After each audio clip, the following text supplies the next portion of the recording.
सेलू तालुक्यातील घोराड गावामध्ये सुसाट वारा व तुफानी पावसामुळे जनजीवन विस्कळीत व लाखो रुपयांचे नुकसान। दिनांक 28 मे रोजी संध्याकाळच्या सुमारास अचानक सुसाट वारा सुटला व त्याच वेळेस धडाकेबाज पावसाला सुरुवात झाली। तेव्हा घरावरील टीनपत्रे, लोखंडी पलंग हवेत उडत गेले, ट्रॅक्टर पलटला आणि दुचाकी वाहनांची मोडतोड झाली। यामध्ये लोकांचे लाखो रुपयांचे नुकसान झाले।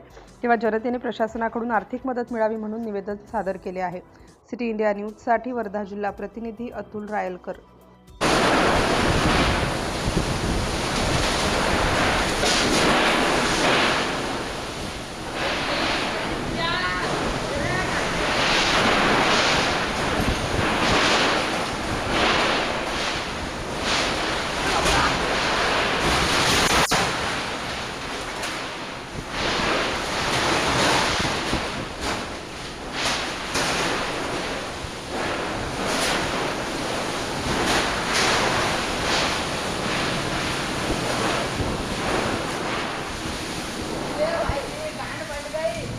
बाप रे बाप, अरे बाप रे।